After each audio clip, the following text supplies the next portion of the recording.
What's up, guys? Welcome back. I'm so thrilled people are watching and enjoying these podcasts that we're doing. We're trying to improve all the time. We've got Sindhu Vee here for you today. I had a really great conversation with her. We got into all kinds of stuff about her history and her journey from going after a PhD at the University of Chicago in political philosophy to being an investment banker to marrying a Danish guy, stay-at-home mother of three, and then getting into stand-up comedy in her early 40s and really becoming crazy successful with that within 4 years, touring all over the world, doing specials. She's got a special out right now called Sandhog, which you can check out on Amazon Prime. She's also got a new special coming out, I don't know, soon, called Alphabet. And when we talked, you could tell it's a really special one for her, and she feels very personal about it. And we dive into that in this episode a little bit about why. So she's also got she's doing some acting. She's got a TV series out now that you can check out called The Pradeeps of Pittsburgh on Amazon Prime. SindhuVee.com, SindhuVee.com is where you can find all of her information. Like and subscribe if you like what we're doing here. It helps out a ton at this stage as we grow. And without further ado, please enjoy this conversation with Sindhu Vee.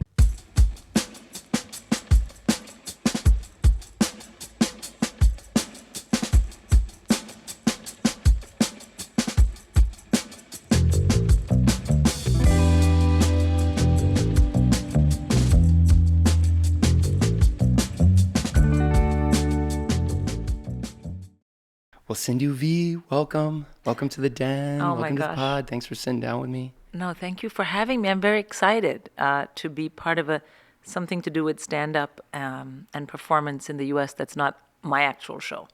Yeah. Yeah. But, it's crazy. We were just talking.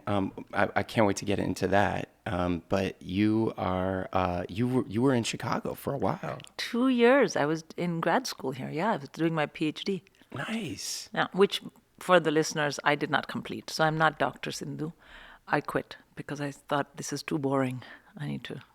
Was this like before you met your husband, or? I met him here at University of you Chicago. met him here in University of Chicago. He was an exchange student from the UK. He's Danish. He was an exchange student from the LSE. He was here for 10 weeks. We dated for 6. And as my mother always said, he only came to Chicago to meet his future destiny. Of course. Ma. All right, Ma. Fine. That's awesome. But he's from Denmark. Mm-hmm. What is that like? Is he? It's one of the happiest countries in the world, as the saying goes. Is that true? Or Danes are happy in Denmark. yeah, And I in think, Denmark. Yeah, it's that they're asked in Denmark, "Are you happy?" They say yes. Mm-hmm. And I think it's true. I think, all jokes aside, Denmark is a very sorted out, it knows who it is kind of society. Mm-hmm. It's also small, and it's relatively homogenous, which are not sins, and it's not bad, that's just facts. And so, but even with that, some places are not as mindful of who they are and then work as a team to keep that going. That is very much what Denmark is.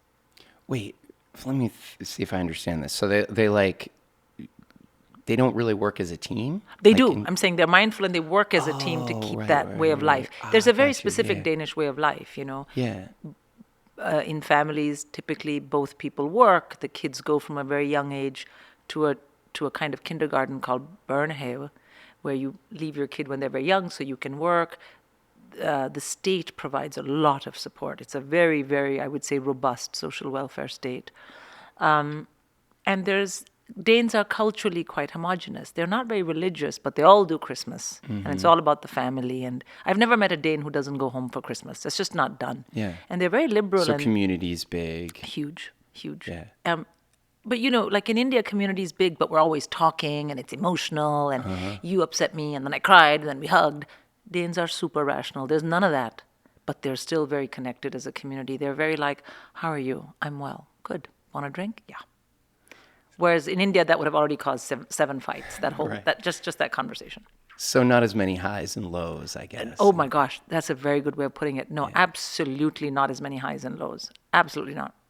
So how has that affected? You guys have 3 kids, Mm-hmm, right? How has that influenced? And now you guys are in London, right? We've been in London throughout. Throughout. Yeah, Okay. because we met in Chicago. He went off and did his thing. I went off and did my thing. And then a year and a half later, we just happened to both be in London and then met up again. And then, as they say, the rest is history. So we've always been there. And the kids are British. Okay. Is this, I don't know this story fully, and I'm sorry to take us all over the place, but your last special, Sandhog, that, isn't there something, I don't know this full story. I was hoping you would be able to tell it, but isn't there something to do with you and your husband with the name? Yes. Sandhog? Yes. Can you tell that story? No, because then people will not, Okay. but they'll know. But yeah. They're going to have to go see they're going have to have to to check watch out the it. special. They can check that out on Amazon Prime. Prime. Right? And if you're in a place where it's not on Amazon Prime, you can go to Soho Theatre, which is an English theater, but they have a viewing like a iPlayer, and you can go on there and you can buy it and watch it. Okay. But I think it's out on Prime now everywhere. Yeah. Awesome. We'll check it out. Check it out. All right. So now you guys have 3 kids. Mm-hmm. You've been in London. And then when did you like start I've heard you were in investment banking. So I had no idea you were in political philosophy, but I think you let that go a little early on, right? And then went into investment banking? Yeah. So okay. after when I decided to quit the PhD, I had to have a means of either remaining in the West or going back to India. And I didn't want to go back to India because I was a little ashamed of myself, because my mother had wanted me to marry, and one of the like an arranged marriage, and I'd said no, and I was going to go do this PhD and become a professor. And then I'd go back and be on their couch like, oh, I'm not married, I don't have a job. And at 27 in India, that's a lot that you did not achieve yet. Yeah. So I was kind of like, oh man, if I could just get a job and sort of financially secure myself, because I'd only ever studied on scholarships and fellowships, and just I could. Which is not easy to do, by the way. I mean, getting into the University of Chicago as going after a PhD in political philosophy is like. That's not easy. Yeah. I mean, the one thing that I always had in my back pocket was very good grades. There's no doubt about that. It was not even a choice. Like my mother was like, why don't you get a bad grade and see what I do? And I was like, oh, okay, I'm not going to take her up on that. She was very fierce. I could, just when you said that, I could see your mother in your face. Correct. I was like, oh, I feel that. Exactly. I'm a little scared. Well, we were petrified. And then it just became second, because one of the things I realized is that if children get into the habit of achieving, and it's like second nature, and also in India, it's not that unusual for parents to push kids academically, then it kind of becomes like it gets all these positive dividends. So then the kids just kind of get into it, Yeah. So by the time the PhD rolled around, I was always good at school. But I also had like I was good at school at a huge cost to my health because I partied so much. At the same time as all your work. Oh my goodness. But that was my thing. It was like, I just got to get the grades. That's just like a sideshow. I just got to do that. And I knew that good grades would open doors at universities. And since I wanted to be a professor, I was like, I guess that was the way in which I took responsibility. I was like, I got to get the grades. Any hoodles. Where were we? Yeah. Your path to banking. Yeah. And so I sat down, and at the University of Chicago, there's a lot of foreign students who go to the business school. They do their PhD in economics, and they were all my friends because I'd started out living in a place in Chicago at the university called International House. And I could live there. It was like a graduate dorm because they gave me the money. Because I had no, I mean, if the universities I was at did not give me funding or a job, I could not have lived here. So they were like, here's a scholarship to live in our house if you come to University of Chicago, along with all of your fees and some living money. And I was like, bingo, let's do that. Also, great university, and I did choose it because I wanted to work with a couple who are no longer professors here. They've retired, and I think might have passed on, Susan and Lloyd Rudolph.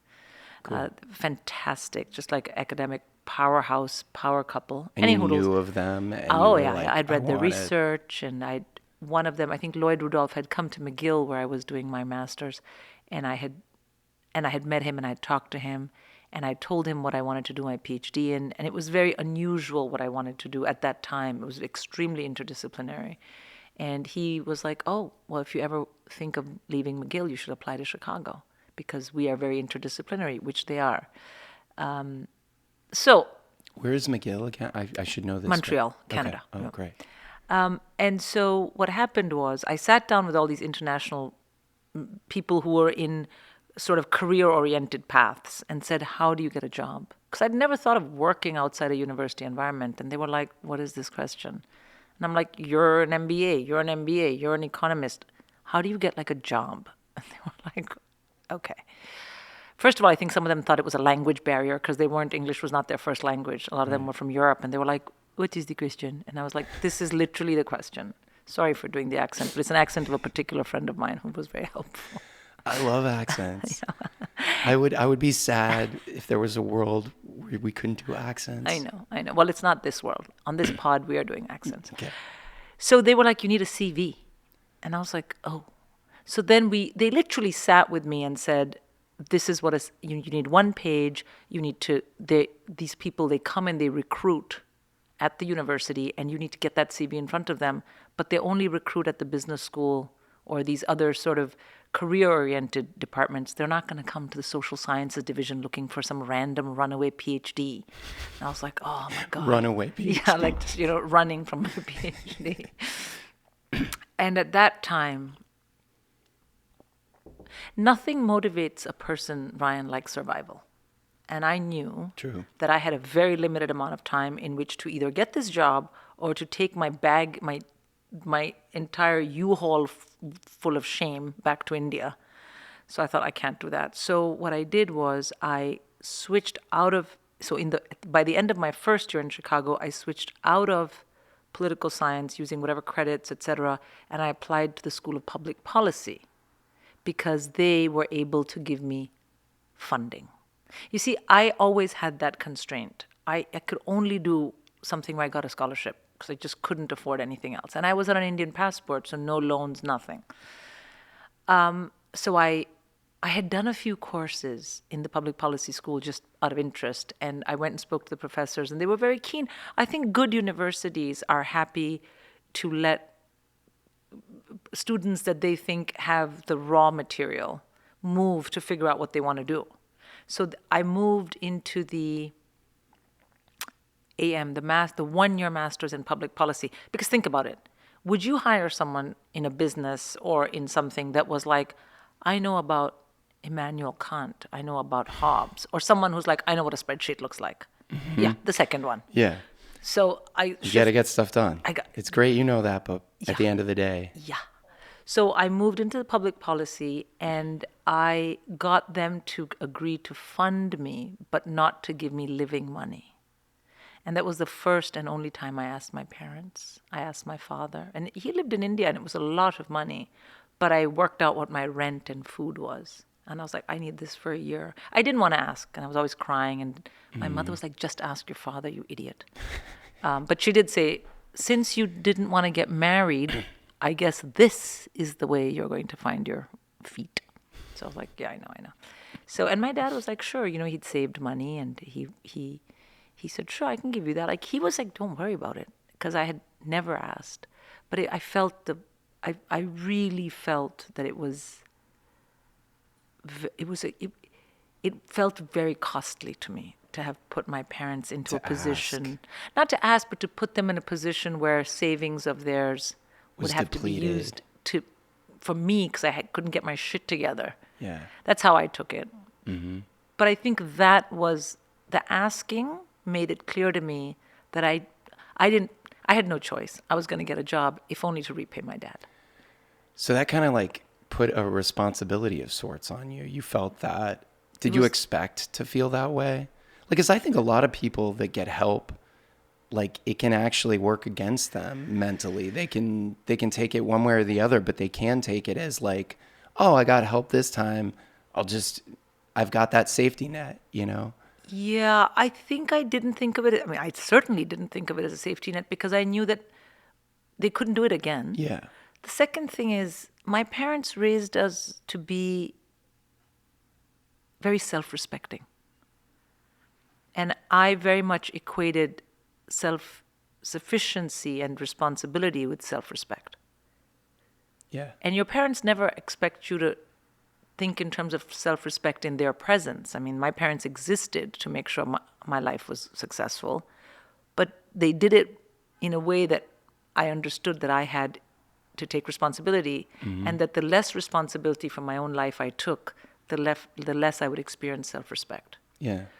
So that whole mash of things kicked into my head, and I was like, Focus you a little bit. it focused me a lot. And also, it's strange how since then it's not really happened often, but I look back and I recognize that at that age, that act of asking my father and him saying sure, it made me absolutely not doubt that I was going to work, because I had to repay this money. So it was like I was taking a shot, and I was like, this shot's going to work. I'm getting this ball in the goal. Yeah. Or in the basket, depending on whether we're talking about football, by which I mean I think Basketball. soccer, or basketball, which is my sport. Nice. My son plays basketball. It's a too. great sport. great It's my favorite sport. And I know all the Indians listening are like, what about cricket? No, I still like basketball better. So I did that, and I then sat every day. I mean, I got so much help from these other students who are my friends, and we established what my CV was going to look like. And then I kind of wrote a plan, like, this is what I have to do, this is where I have to be, this is how it has to be, and I just did it.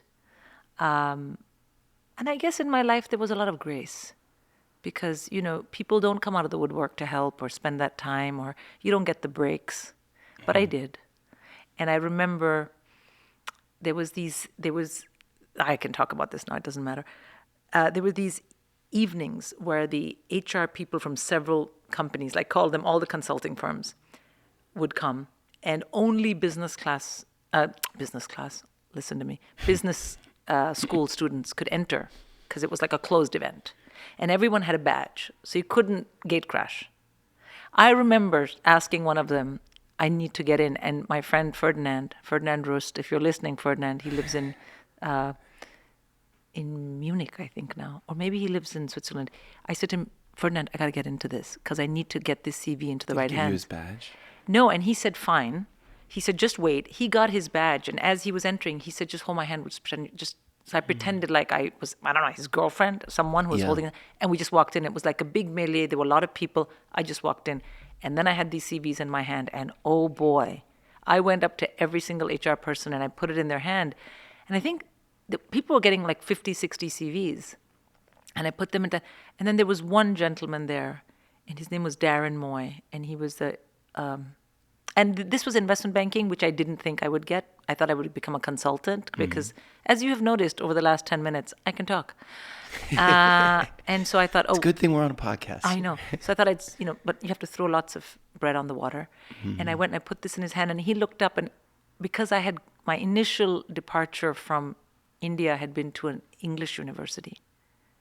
So he looked at my CV and he said, oh, you went there? And I said, yes, I did. And then he looked at it and he said, you're not in the business school. And I said, it doesn't matter. I can do whatever these people can do, I can do. And then it was like time to hustle and move on. And So that was your only interaction with him? ever. And then I had done the same for consulting firms, all the McKinseys and BCGs. I just want to point out, and I've said this before and I'll say it again, I applied to 18 consulting firms. I got 19 rejections. Someone heard I was applying and was like, do not come to us. It has never been more clearly signposted from the universe to me. That's awesome. That this was not my space. But investment banking... It's like worse than failure. Like, I add insult to injury there. Oh, my goodness. I got 4 callbacks from investment banking, which was crazy because I had no finance. I had a little bit of economics and stuff, And 3 of them were for jobs as analyst, which is like undergrad. And at this point, I was already 27, 28.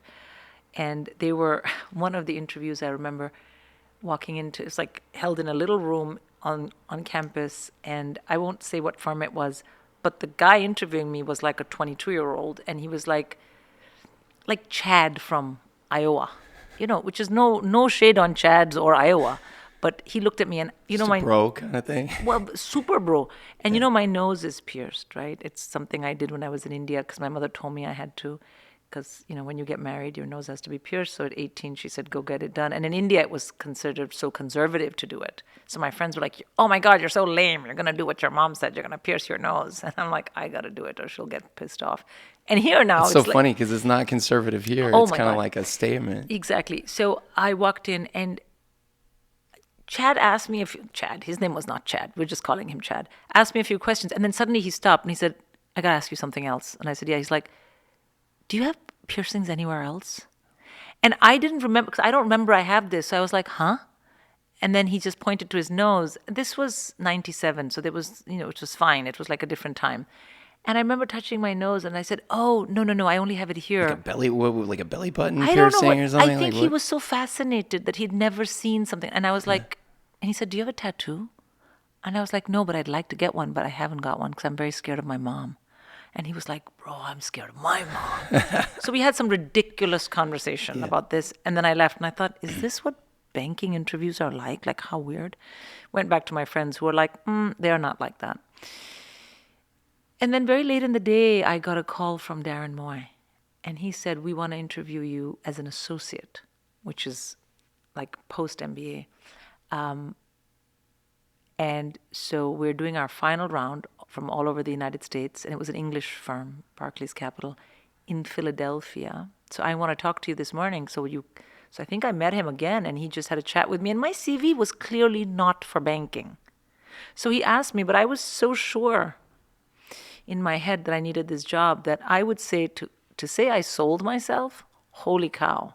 I literally made this guy believe that I could structure derivatives, which I absolutely still could not. So I then was sent to Philadelphia for the final round. I met people from Harvard and Princeton and MIT who were all MBAs. And I thought, holy shit. And we had all-day interviews.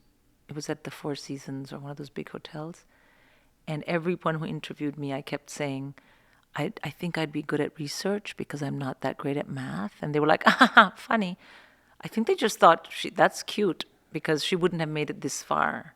And I remember the word imposter syndrome it doesn't even start to express what I felt. And I got the job. Wow. In London. And that's how and my first paycheck, I sent to my dad. Nice. I sent to my dad. That's a great story. Yeah. Did that feel good? I felt so relieved. And he was like, oh, really? You don't have to. Like, put it to it. And I was like, no. Because they gave you a sign-on bonus, like a big chunk of change for saying yes to them. Sent the whole thing to my dad. And I said, Dad. Here you go. You believed in me. You took the risk. And he was like, we're a family. Like, it wasn't a loan. And I was like, no. But he understood because he had raised us and he understood that. He put that, belief in you or that value, I guess, of self-respect, right? God, that's important to get. Yeah. Like if you're coded with that early on, oh man. But you also see how your parents, with kids, it's always they do what they see, not what you say. What you say. say. They don't do what you say, they do what you do. It's hard to learn that as a parent. I feel like I learned that like after, 10 years of having kids. I mean, I wish my kids would do what I said and what I do. But they pretty much never do what I say. And then they always remember the things I've done that are not good. I'm like, but you did that. I'm like, bro, why can't you think of the good things I've done? Yeah. But parenting it's hard. It's such a wild trip. Hard. You do learn, though, that they're absorbing how you handle things a lot. Like the way that you go about solving problems on a day-to-day basis, your mood. How calm are you when you solve this problem? How much do you swing to extremes? Like those are the things I think they're learning, Constantly. I don't know. Yeah. But I'm just figuring this out now. I know. But one is always figuring it out. Every day you wake up and you're like, some days something happens. You're like, I can't even understand why you would think that, but okay. Yeah. I also think that children are.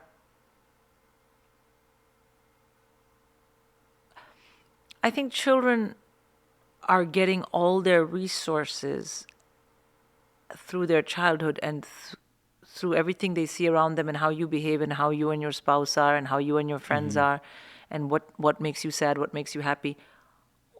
They're doing all that for one purpose, which is to lead their lives. And I think as a parent, it's very hard to understand that. We're like, you're going to lead the life that I think is safe. And they're going to lead the life they lead. But the only resources they have in their backpack for that camping trip is what they got from you. Right. So it's like you don't know what camping trip they're headed for. But you're like, why don't I give you these resources and hope it works? Right. Do you know? So what I think, like when you say coded with self-respect, there are some things that are fundamental. On any camping trip, it's probably good to have water. Yeah. So you put that in their backpack. Yeah, there's some basic things, no matter where you were born, what your culture is, some basic stuff. And if you can get that, then the rest, I think, is, not unimportant, but less important. Yeah.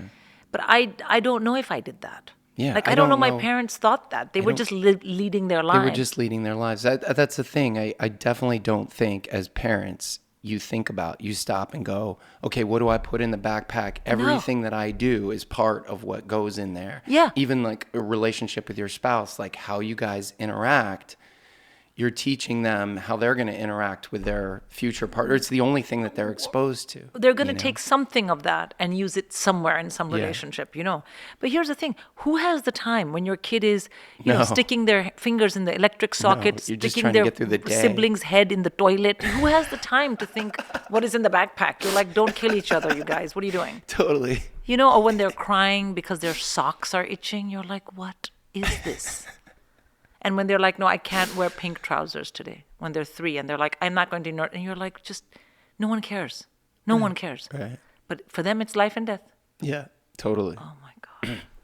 Well, God. to get back to your story here, so you get the job, you do that.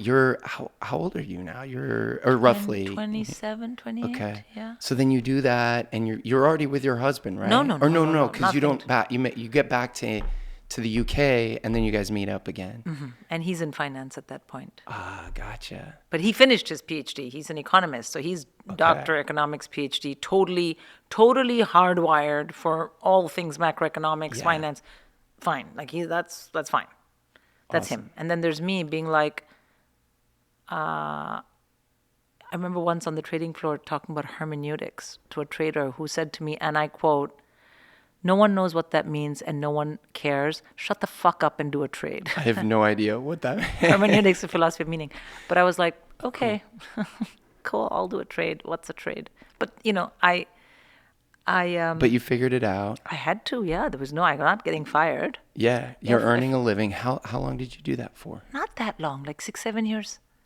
That's a long time. When you said not that long, I was thinking like 1-2 years, maybe. No. Okay, I did that 6-7 years. Yeah. But in that time, I got married. I had a kid, and I just my life was on fast forward, totally. Yeah. But so did that take you to the UK, to that job? Yeah. So the job was in London. Sorry, I missed that. Yeah. So okay, I got you. That's so how that job took you to London. That's awesome. And then it was how far in until you met your husband? Right away, because I got there, and then we had all these common friends from when we had dated, and they were University of Chicago friends, and so it was very quickly. But we didn't date. I was like, I'm busy, and he was like, I'm busy, and so we didn't date for a very long time. We just met like a couple of times in a year, like at some football game or watching at some bar watching football because it was World Cup. Yeah.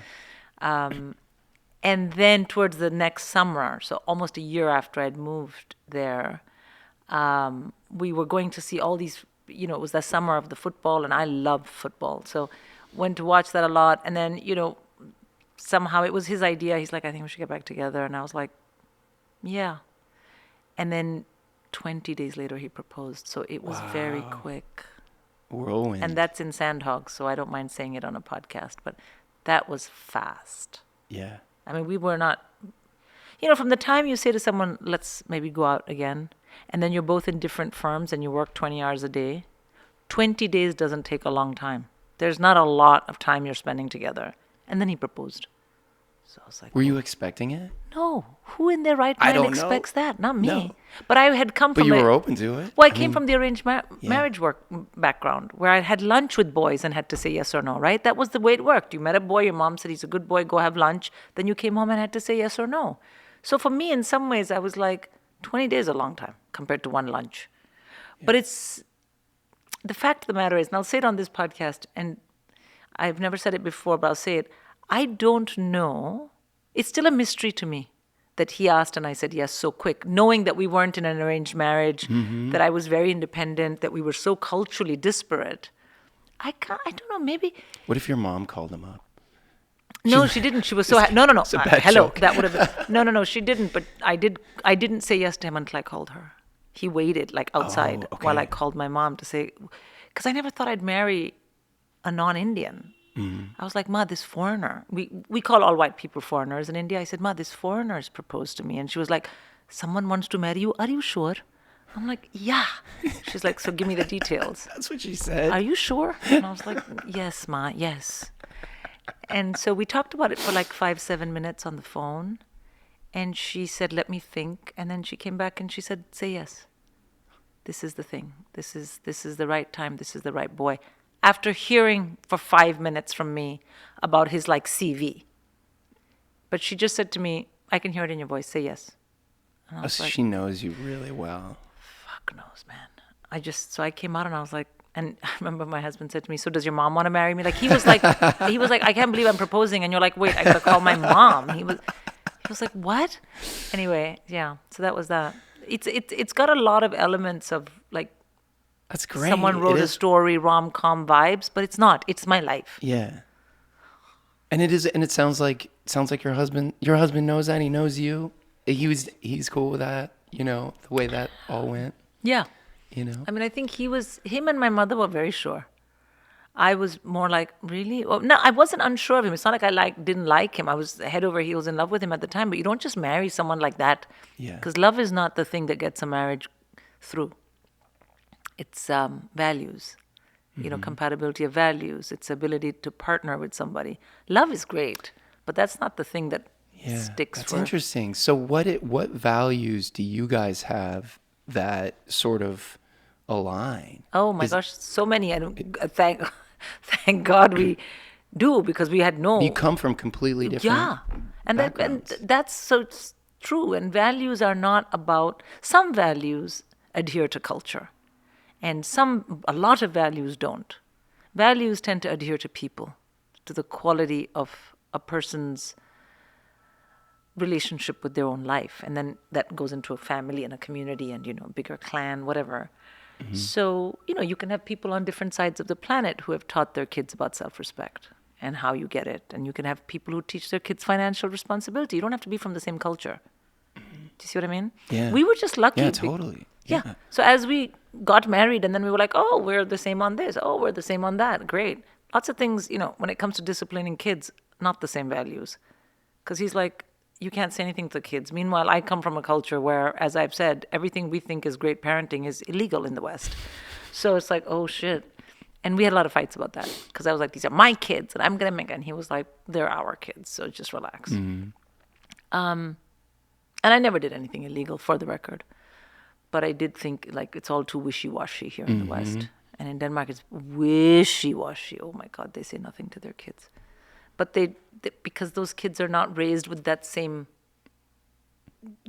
They don't have to fight for the things we have to fight for. And it's not a very hierarchical culture. India, there's a lot of hierarchy, elders and this and that and blah, blah. But no, I think the values, there's so many things that I think make it work. I think without understanding it in ourselves, I think both my husband and I we both respect and admire the other person, even if I wasn't married to him. Mm-hmm. And so it makes it very rewarding to have that aside from we're connected, where, it's like, you go, man. Yeah. Yeah, we both have that, a lot of that. That's beautiful. Yeah. That's awesome. Because you feel that support. And, whenever you have someone that just looks at you, and they're like, they see that quality, they see your strengths. Yeah. They see that strength in you that's unique. Some people don't see it. So some people don't value it as strength or whatever it is and whatever character trait it is. But when you can see that someone else sees it in you, it makes you it fills you up, 100%.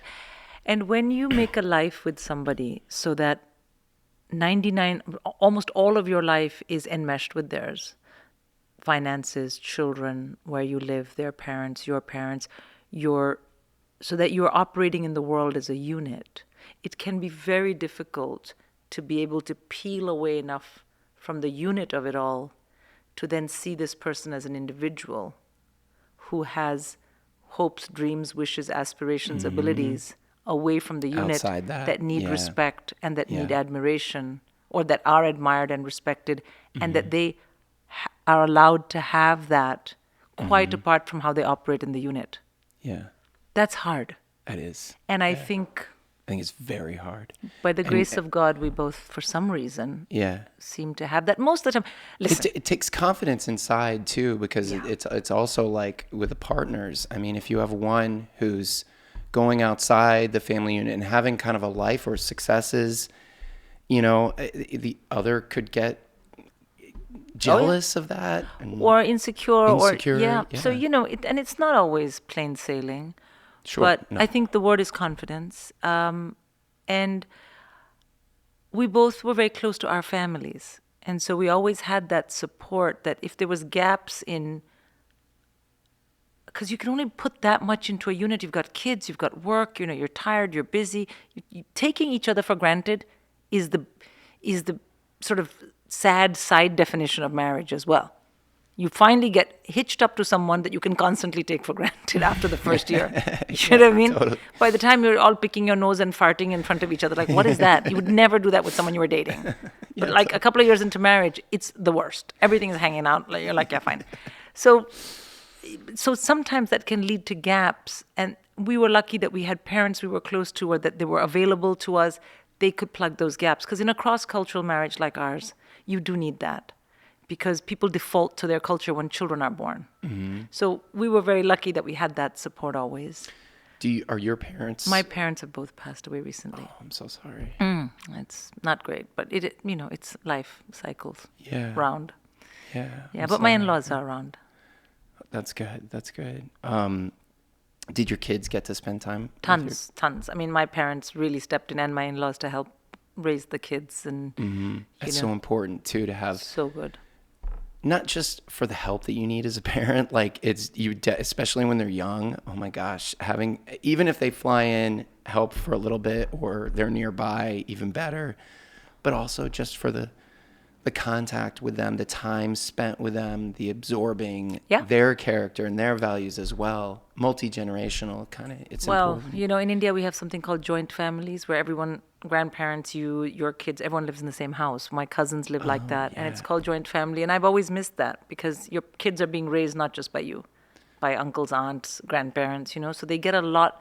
It's softer, but that's, the West is more nuclear families. And I think if we put all of my husband's family and my family in one house, someone would end up in jail and someone would end up in hospital. But so I'm not saying I aspire to that. I just understand that's not easy either. Yeah, being on top of each other. Yeah. But that's great. Well, okay, so now we're working in finance. You're starting to have kids. You leave finance. How do you start getting into acting and then stand-up comedy? Which one is first? For 13 years, I was a soccer mom. I quit my job. I went home. I had a spouse who was very, very busy, and I was very ambitious along with him for him. I had chosen not to work. I use that loosely. No woman chooses to give up her entire academic or career identity to raise kids if she's been someone who's been in a very, career has been so important to her, and her identity rests in those achievements. And clearly it is for you. Super important to chart your own path. I mean, we haven't known each other for very long, but I can tell you're ambitious in your own way. You're creative, of course, and like so. I could not being able to do that for a while. It's gotta be And tough. so when I say I chose to leave, it wasn't. I mean, it was a choice would have rather not had to make, but I did because the work I did was very demanding time-wise, and I had an infant who I missed a lot. So I thought, well, I don't. It's a choice between the devil and the deep blue sea. Let's pick the deep blue sea. But that phrase in itself should tell you how hard it is to choose the deep blue sea. But that's better than the devil. Yeah. So So the spark of joy was that I could be around my kid more. It was very imbalanced because, this idea that women have to choose in many different economies, not all economies, but, is, I think, an unfair requirement, but it was a requirement that I was faced with, and I chose to be home because I missed my kid a lot. And there's something existential about the ache of not being with your child. It's not existential to walk away from a big salary. That's like a material choice you make. Yeah. Especially when your spouse is working, so no one's going to die of hunger. But the ache you feel from missing your kid, I never realized how maternal I was. And that ache was existential. I was like, I can't live with this. Yeah. Well, it sounds like you're very close with your mother. So maybe that's, and it was like, my mom did not want me to quit. She wanted me to stay in banking and build my identity and she was kind of a retro feminist in some ways. She was like, you can't depend on your husband for money. That's ridiculous. And I was like, but my baby. And she was like, oh, I'll raise the baby. Like, get a grip. But my father stepped in and said, it's very important to honor your wishes as a parent because this time will never come back. And you and I were talking about it earlier. You have a child and you're like, how did this kid get to be this age? Where did the time go? My father was very conscious of that.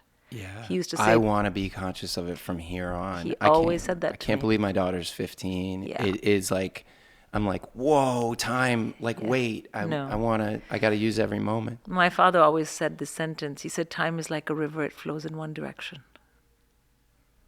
Yeah. And that's right. He said, you can sit at the bank and you can laugh, you can cry, but the river ain't stopping and it's not going backwards. So figure it out. Yeah. And so my mother was like, oh, you're not going to get a banking salary. What's wrong with you? Loser.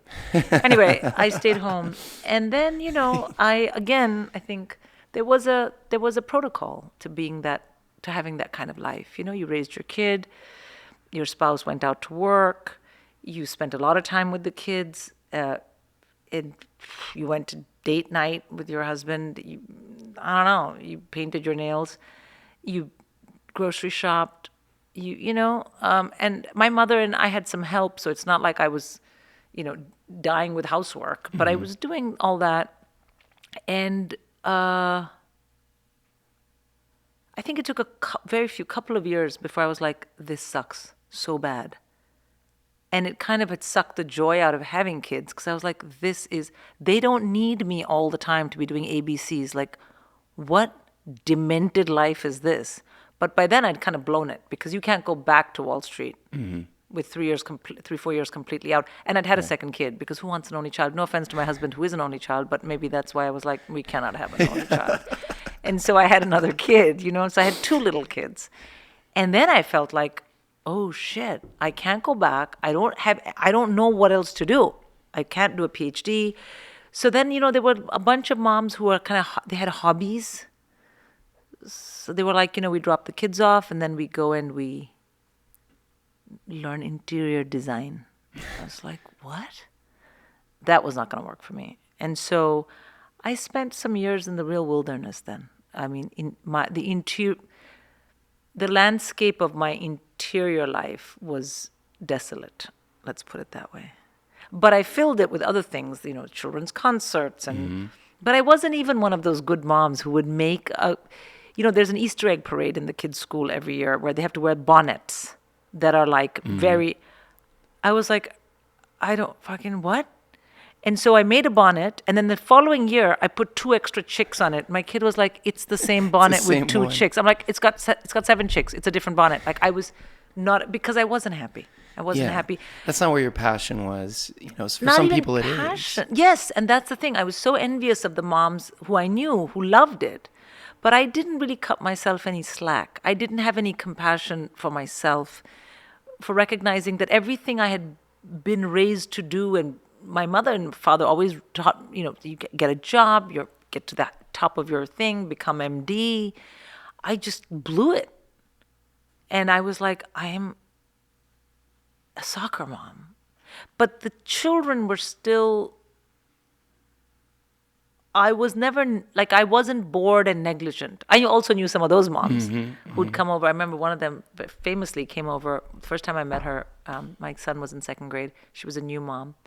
And her daughter had come over to play. And she came up to me and she said, "Want to smoke some weed?" I was like, "Bro, what?" And I don't smoke weed. I did once in McGill, and I thought all the dogs in Quebec were coming to bite me. I had a very unhappy experience. A little anxiety kicked in. Little. My friends had to put me in a room and like make sure there was nothing that could, because I just freaked out. And then I ate everything in the house, which was disgusting. So I was like, I'm not doing this again. So I was like, weed? The kids are playing. She's like, it's fine. They'll be fine. And I thought, okay, that's one version. I can't do that. I was always like, if the kids came over, I had made dinner for them, something that they found fun. I had about 2 to 3 hours of uncomplicated mothering in me per day. Everything over that was like FML, which you know what that stands for. Fuck my life. Yeah. So, and that's a very unsustainable way to spend weeks and months. And I remember in those days, I would take the kids and go to India immediately, as soon as there was any school holiday, and I would run home. And that is when you realize what a lot of your sense of yourself is located in your culture. Because when I went home to India, I had cousins and friends, and my kids were with my parents, and we went out, we partied so much, and they were like, "Look at you, you've got 2 kids, someone married you, shit." Like, no one thought it was going to happen to me. And we partied, and they had kids, so we was all like the same. And we went to movies together. I didn't have that in the UK, because in the UK it was sort of like I was in this role of soccer mom. In India, I was still myself with 2 kids attached. Yeah. So I did a lot of that. I remember not being, until my kids were like, "Can we ever hang out with our friends?" I'm like, "Oh, okay." So we started spending more time when they got older back in London. Yeah, and it went like that. It was 13 years. But then in that 13 years, then I remember really hitting a crisis and starting to feel like I was, having just not being, I suppose in this day and age, you would call it a mental health crisis. I was starting having panic attacks and this and that, and no one could understand why. They're like, "Your husband's doing well, your kids are great. Why are you unhappy?" And I didn't quite understand then. So a friend of mine, she's actually here. She's back at the hotel. She's my very close friend from high school, and she's come on 5 days of my tour, which is ongoing, by the way, from Mauritius. She's joined me for 5 days because we meet once a year. It's a rule that we have. Oh, nice. You meet and travel? No, we just meet. It doesn't matter where. You have to be together. Yeah. So she's with me now. She's That's leaving great. tomorrow. Will she be here tonight for the show? Yeah. Awesome. Yeah. Anyway, and so she came to London and she was like, "You are not in a good state. What is this panic business?" There's this mom who's holding a talk. And now at this point, my kids were like 8 and 7 or whatever they were. And she said she's holding a talk in like some public auditorium about mompreneurs. Because, she said, you always want to do something. And let's go to her talk. We went to this talk. It was an American lady. And she was like, all the moms, we all have skills. Got to lean into your skill set. Ladies, think about your skill set. And I was like, Excel spreadsheets, Nice American accent. Yeah. And she was like, and, just have to lean into it, because just because you're a mom doesn't mean that you can't be productive. Or mom accent, I should say. Such a mom accent. And then we came back and I kept thinking, what is my skill set? At this point, it had been like 10 years I'd been out of the workforce. I was like, what is my skill set? And I was like, you know what I'm good at? Having kids. I had a 3rd kid then, because that was my fucking skill set. You're like leaning in. I'm leaning in. I was like, I'm going to have another kid. Maybe that is what will. And so I have 3 kids. And then when that kid was about 2, and I can't get into the story of how I got into stand-up, because I always talk about it, and I'm sure it's somewhere on the internet. But anyway, when that kid was about 1.5 when that kid was very young, I, by a series of unconnected events, ended up on a stage it is in a stand-up environment. And I remember doing I didn't know it was called a set. I kept saying, a set of what? It's like 5 minutes. But I had watched who had gone before me, and as I was doing it, I'm doing it very badly, I should say. I mean, I was getting laughs, but I didn't know. Had you prepared anything? No, I was just telling some story about my mother or something. Yeah. The feeling I had was, what is this? And I remember thinking, I can't not do this again. Well, what is it? And I have never stopped. I've just never stopped. Yeah, but stand-up found me. Stand-up found me, and I think it's because I prayed so hard. And I say pray, I know that, in the West it means, you're super religious. No, in India, as a Hindu, you don't have to be super religious to pray. I used to constantly ask for what am I supposed to be doing? And I think the universe heard me and was like... Does it just mean think about, contemplate? Contemplate. Yeah. Contemplate. So contemplate, what is it? How is it possible that someone... how can I be so directionless, so unhappy? But I love my kids, so it's not like it was anyone's fault. Mm-hmm. And the universe was like, okay, bitch, come on. Finally, go do this thing, you dumbass. Yeah, and I'd done many things in the middle. I tried to start an ecological fashion business. I thought of going back to university to do a course on venture philanthropy. And I was the co-chair of every PTA. And I had several at this point. I was a co-chair. I was like, there's something to do, It was constantly going on in my head. I was on the advisory board for Room to Read. But none of that... Nothing felt right? Well, no, those were all pastime. They were all important, but they weren't... They didn't challenge me, I suppose, in a way that I feel like... I don't know. I don't feel challenged now. I feel like stand-up... stand-up is my home. Mm-hmm. So, yeah. Gosh, what a lot of talking I've done, Ryan. No, this is exactly what you should be doing. We want to know about how, you came to be as a stand-up. That's what happened. And so stand-up was kind of first, it seems like. 100%. So stand up and you get that going. This is kind of late in life for stand-up. I was in my early 40s. That's so crazy. You look like you're in your early 40s, so was this last year? Everyone says that. Jeez. My dad has great genes, and I got all his genes. Well, I'm 55, so you know. Oh my gosh. I was not going to ask, but and my agent's always like, don't talk about your age. Insane. Everyone, my gosh. I know. Maybe from a Hollywood point of view, I should not be talking about my age. But frankly, if I'm not going to have, it doesn't matter if you look like you're in your I mean, I don't know. You could pass for younger than I know, 40s. and I do all the time, especially in But listen, these are gifts. These are external gifts that if you get too wedded to them, it's not going to go well. So exactly, because it doesn't as aging. I'm 45, and you look very young. Thanks, but not like you. But man, it's like it takes a while. This is another thing. Like having kids, it surprises you how fast they grow. Getting older, no one really tells you how your shit's gonna start deteriorating, right? You know what I mean? Like it breaks. It's physically. You're riding in this, vehicle that's it just starts breaking down over different little things, like here and there. Sometimes you don't even know what it is. Like, why does this hurt? Oh my God. I started doing, I read a book called Atomic Habits, I have. Because I'm so lazy. I've read a little bit of it too. And I couldn't do a press up. And I was like, how have I got to this age? And I've always been very athletic. Like, why can't I do a press up, And then my son said to me, you should be a member of SAG because of your arm. I was like, that's not very friendly. I thought he meant SAG, and he meant this. For anyone who's listening, I'm holding up my upper arm. Should be a member of SAG.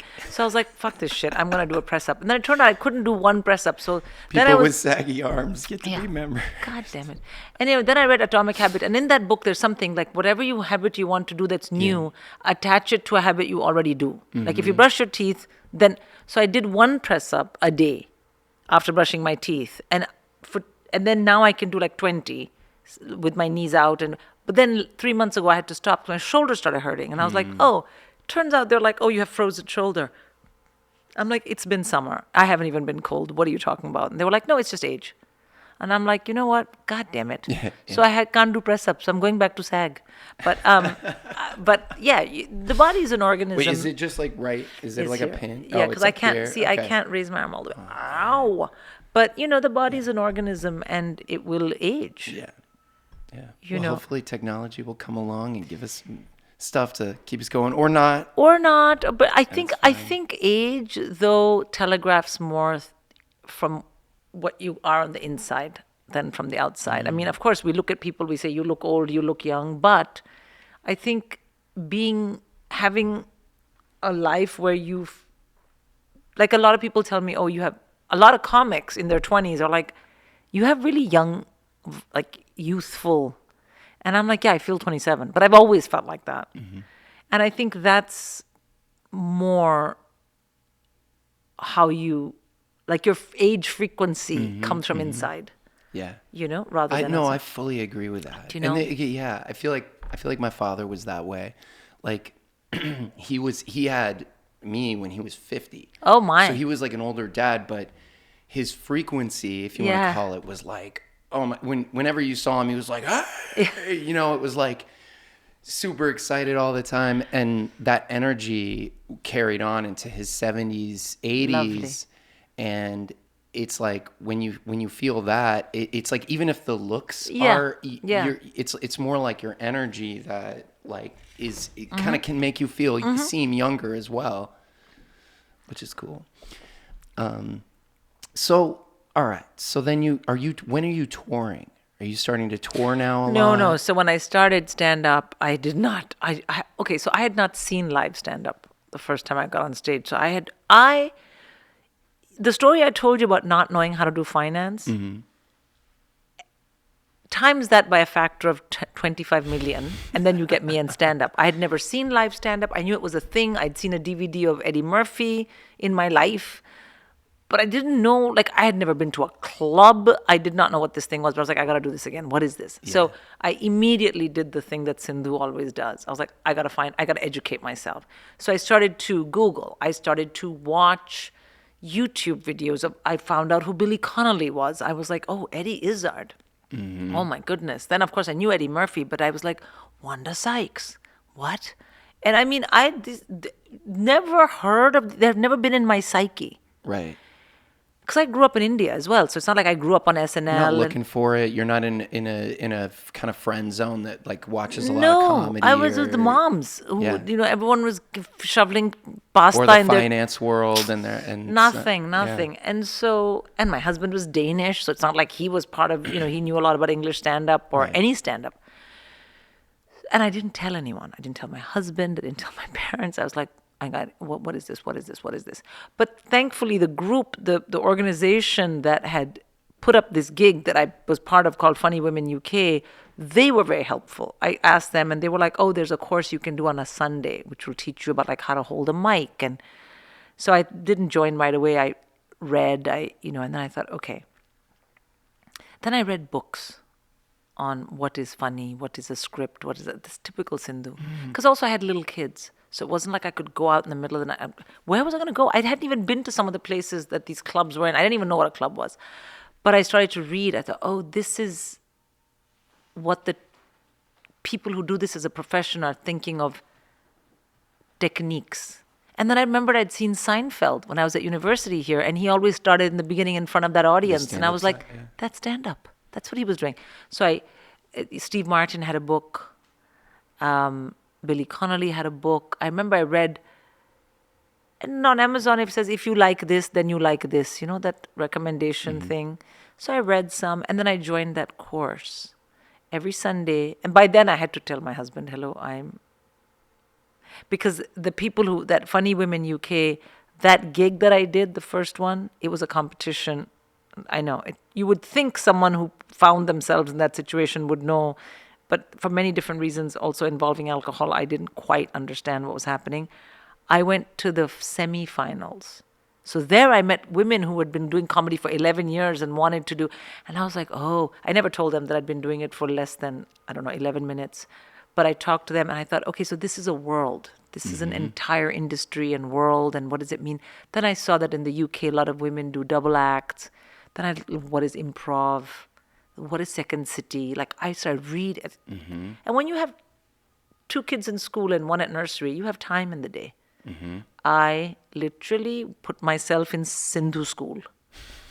Sindhu's What is Comedy School, and just getting your hands on everything.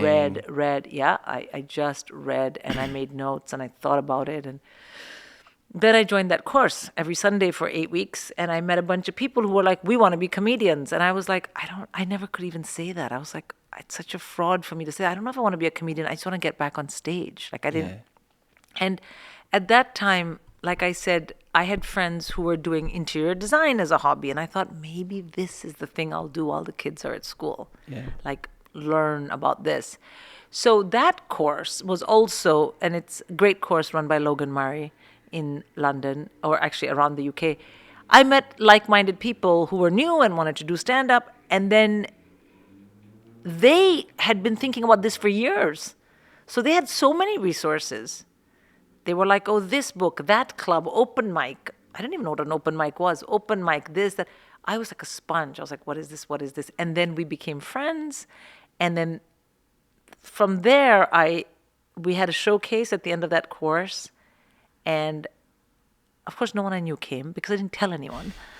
And then I went to open mic. I went and watched. I started watching stand-up. Because when you watch, you can book a babysitter and be like, I'll be back by 9.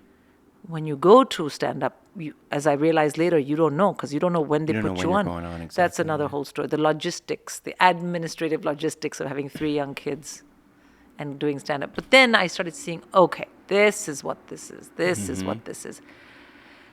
And then I started from the bottom. I went to the open mic. So I set up the home system so that I had a roster of babysitters. So if someone cancels, you're not going to get professionally very far if you keep saying, I don't have a babysitter. That doesn't fly. Right. And as it is, you could see how women were hardly on stage.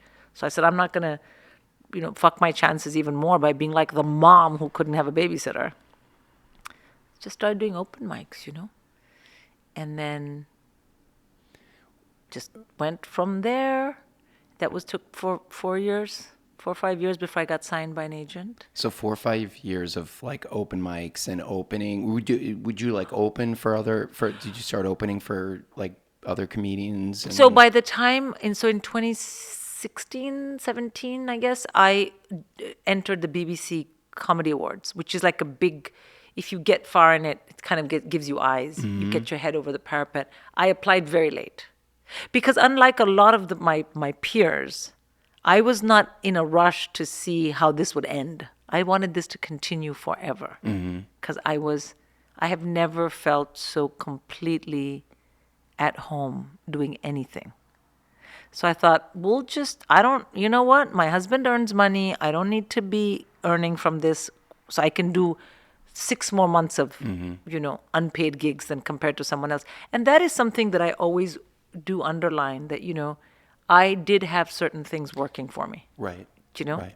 Yeah. And I had my parents. My mother would come a lot in those days just to be at home. So I didn't have to worry about the babysitting. Yeah. So I had that. And I appreciate that if I was like, I got to make a living from this right away, I might have been like more in a rush. And it put different kind of pressure on things. Yeah. The pressure that I felt was I couldn't fuck around because I did have 3 kids and I was a mother. Right. So and they're your priority. It's like, so you've got to figure this out, get to the open mic, maybe get back, logistically work it all out. Yeah. And also fulfill all your responsibilities. Yeah. Because a lot of the other mothers who had hobbies were doing it when their kids were in school. I was choosing to do this when the kids were home, which also then meant that I, had to organize that part of the day, which was always my main time with the kids, and teaching them and being a parent was after school and before school. So if after school I had much less time because I had to get on a tube and train and go somewhere. The thing it made me was very focused. I was like, I can't fuck around. So I would show up on time to open mics, get my name on the list, ask if I could leave. And if I couldn't leave, I knew the gigs where they didn't like you to leave, so I would just book in later. I would set the kids up with their homework and say, like, you better do this homework. I'd make sure their dinner was fine, and I would run. And I was there, and I didn't go out afterwards and hang out with comics. I was very civil. I was very polite. I also couldn't afford, because I didn't have any friends in comedy, to fuck up and go over my time or something, because I was kind of like a phantom. I would show up, do my thing, and leave again. So I think it put a lot of, not pressure is not the right word, it gave me a lot of focus. You know, I couldn't float around. I had to make this thing. And of course, everyone wants to go from doing open mic to 5 minutes. And so that was my goal. And the next was 10 minutes. And so then so I applied to BBC Comedy Awards much after many of my peers that I had started with. And then I got to the finals of that. And that's really what you want. You don't have to win it. You have to just be one of the finalists. And then I got signed. And from then, So that's a big vehicle in the UK. Yeah. Like a big way for you to get a comedy career going. Is it hard to get on that? No, you have to send a little audio, and it's like rounds of comedy. You send an audio, and they select So you can get in, but it's hard to like get through the different. No, I mean, they have heats all over the UK. Yeah. And based on an audio, and then the next cut is people, you come in for, I think, a showcase, and it's all over the country. And then the next thing from that is one other cut, and then there's 6 finalists. Okay. So and then there's a ton of eyes on that. And then they do the final at the Edinburgh Fringe. And a lot of agents and all come to that because someone else has done the work for them to, pick the people they think will go somewhere. And so not you everyone went to the Edinburgh Fringe? Yeah, I had already gone because okay. that's something all comics go to. So I had got my in-laws to take the kids for the summer. And the first year I just went for two weeks and just booked as many gigs as I could. Mm-hmm. And that was it's a month, right? Yeah, and that was boot camp.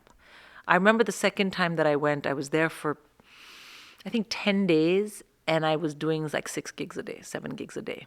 And it was like 2 in the afternoon to 5 people, all, and so that really gave me, it was like, I became very strong because it was a workout, a boot camp. And then the third time I went with the BBC final, a friend of mine, a very funny comic, Ishan Akbar, him and I decided at 11:30 to do a double-hander, 1 hour at 11:30 every night for a month.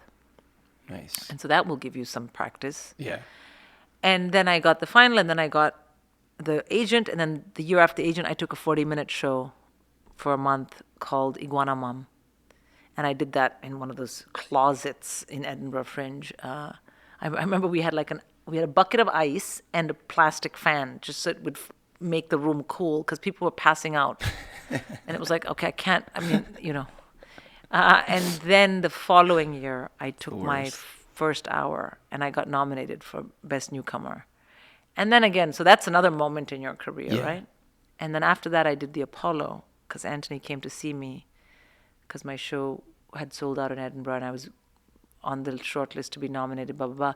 And Live at the Apollo changed everything because that clip that they took, the BBC put it on their Facebook.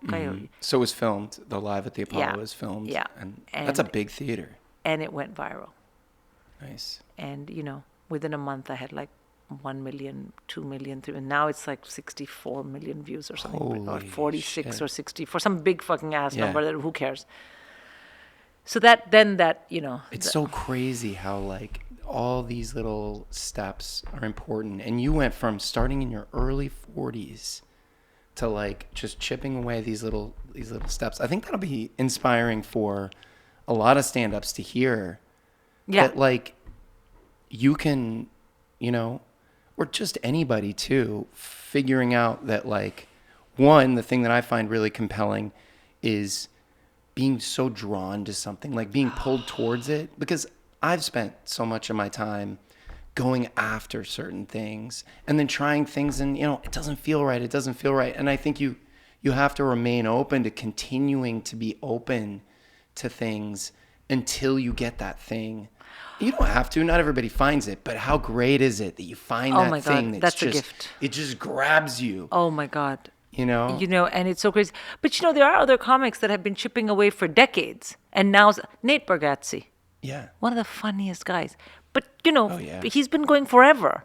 And now he's finally got to a place where you're like, yes, I feel like it has happened fast for me. Mm-hmm. And that I can only say is a mystery of the supreme powers of the universe, otherwise known as Spotu, according to my friend and I. Spotu. Spotu, supreme powers of the universe. Oh, nice. That's just got to be a gift, I think the world would look at me and say, oh, she's very lucky that, yes, I did all the steps, but so does everyone else. It's just so happened that this has happened. Right. The thing I will say, though, is that at no point was I not working so hard, writing, reading, like equipping myself to be worthy Sure. of these good things flying through the door. So You have to put the effort in too, right? You've got to align. The effort is put in. That doesn't guarantee you anything. Then you've got to go out there and the world things will maybe happen, maybe they won't, And then there's a sacrifice, there's sacrifices. Right. I'm aware that I'm a different parent to the older two kids than I am to the baby. Mm-hmm. That's fine. Yeah. That's fine. But like you said, it's just different. It's not necessarily better. Or worse. I think part of you being true to your trajectory and your journey without sacrificing them, is being true, though, is important because they're going to learn from that. I hope so. I hope so. I mean, it also shows me that investment banking did not have enough of a hold on me that I wouldn't walk away from it. Stand up. I had a young kid. I was not going to stay home. I was like, kiddo, we're going to get the time we get. Then I'm going. Yeah. I remember when she was very young, she said to me, Mama, I've never read her a bedtime story in my life because I was never home. Because at some point I was gigging, literally open mics in the week. And then, like when you're really into it. And then she said, oh, Mama, you never read me a bedtime story. And I said, yes, I work. And she's like, oh, my friend. And then she gave her friend's name. Her mom works. I'm like, I have news for you. Her mom's a dentist. Like different hours. She works. And my kid was 3. 8 to and 5. She's 8 to like, 4. yeah. She was like, oh. I'm like, different. And then one of my other kids said to her that mom works hours that not a lot of careers do. She does, and so do strippers.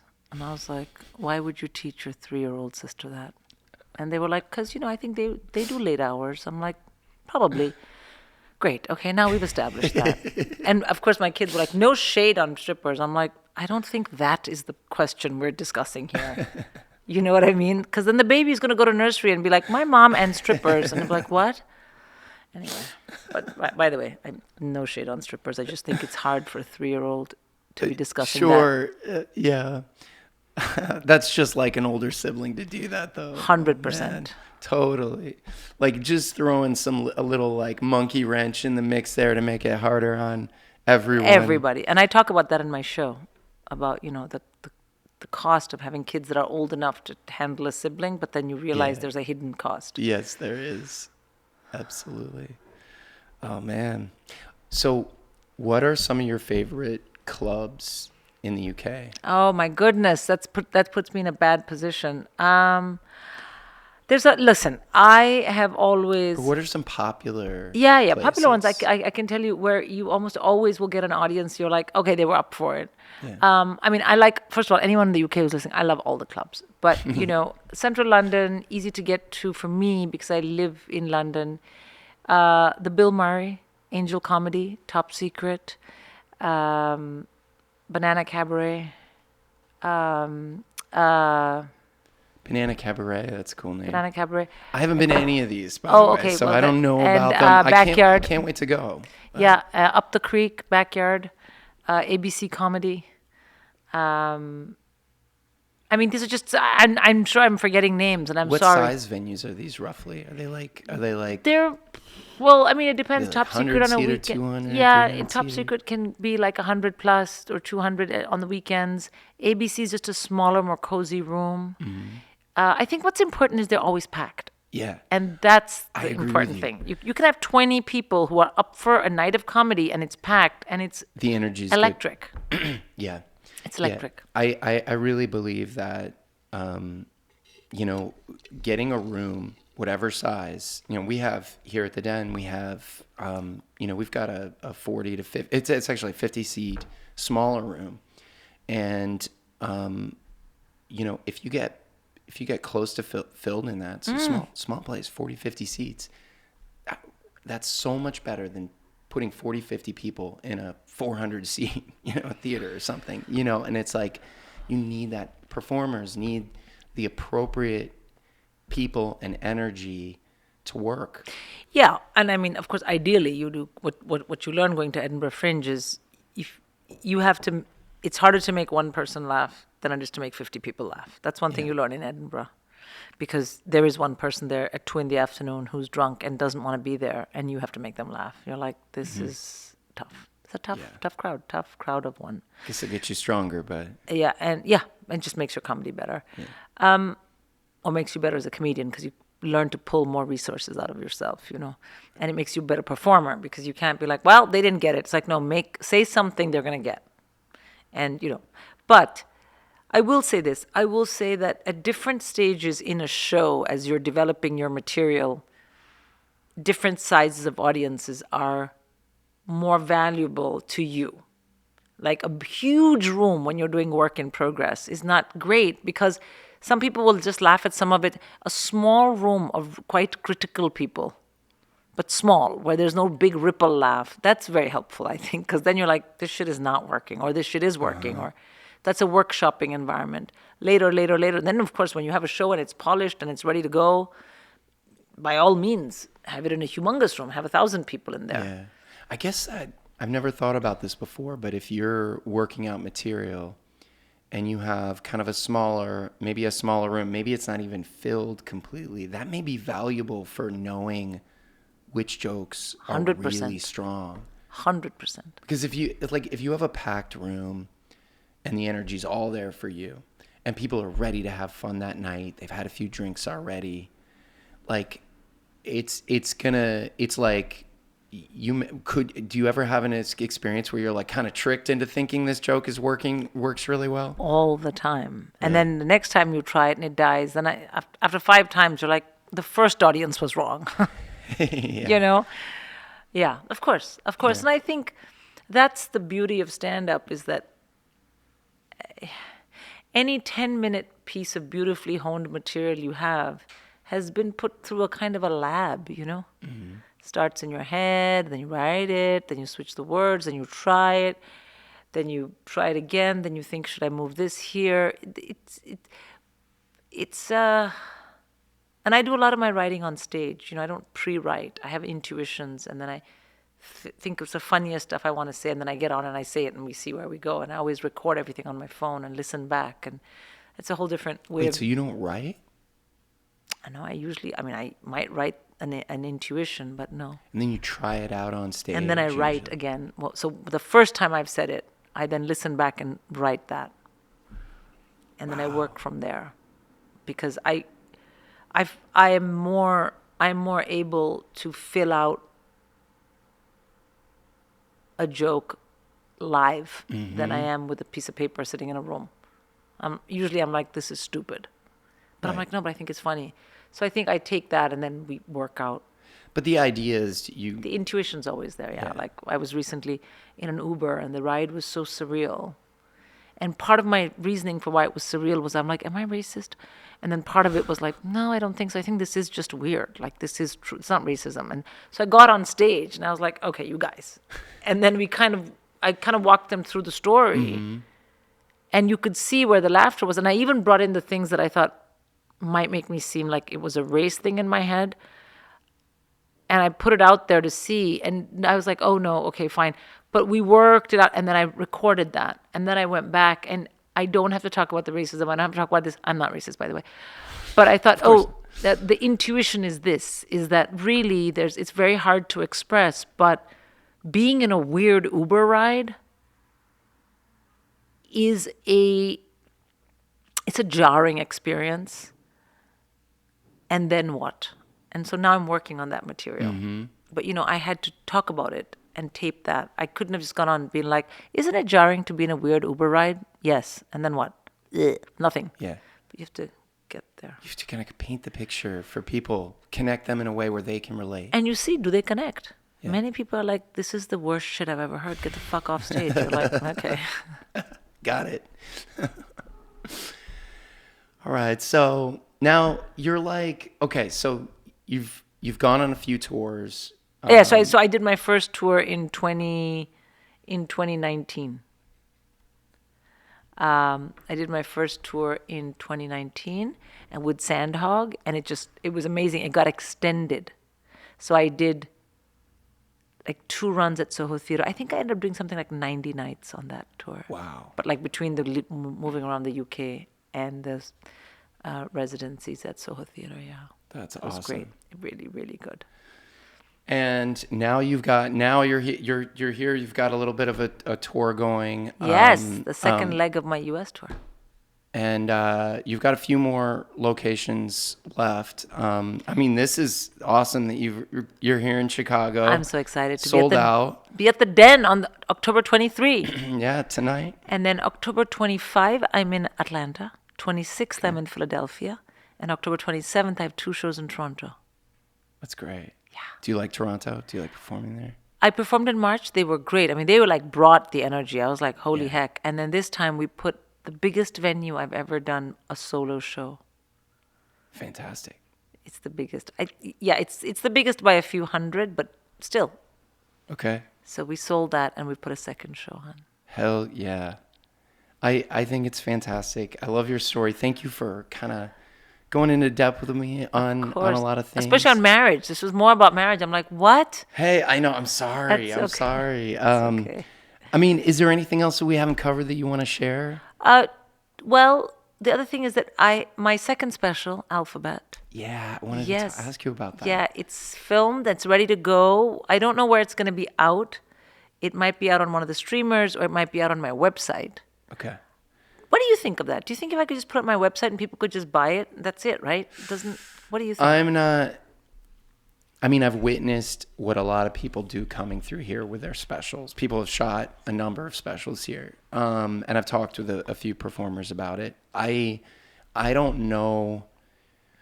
I've never seen anyone put it on their website and then charge for it.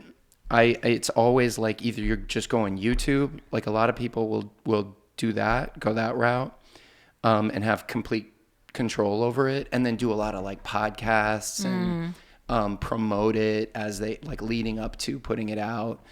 Fahim was telling me when he went live with he did Fahim Anwar. Check out his special. I think he just came out with it like 5 or 6 months ago, but he will go on the podcast and then end with like Rogan and then put it out after that because he's going to get the most views on that podcast. Mm-hmm. So that's one form, there's ways of, that maybe will get you the most eyes, momentum rolling into the launch of it. The other thing is pitching. How's your relationship with Amazon Prime? Well, that's for my reps to figure out. It's not for me. I don't have a personal relationship with them.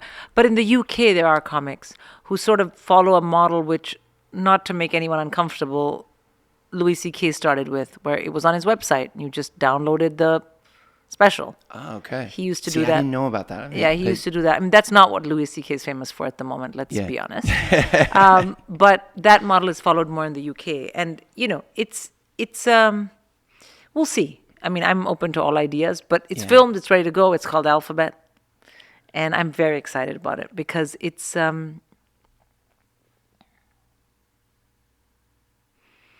real homage in some ways to my parents, who both passed away quite close together recently, not completely expected. And also to Paul Byrne, who was my director and who also passed away.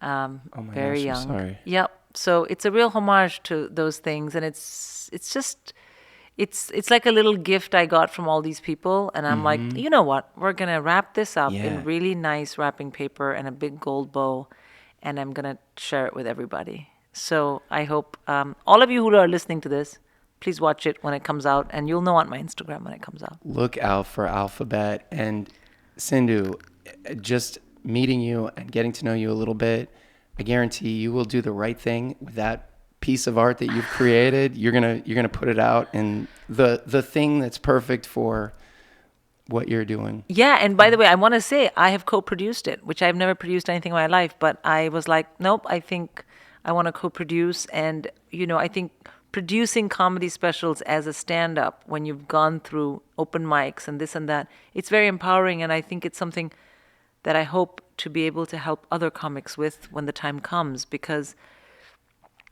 I was reminded that I co-produced it because you used the word art. And I have never thought of myself as an artist.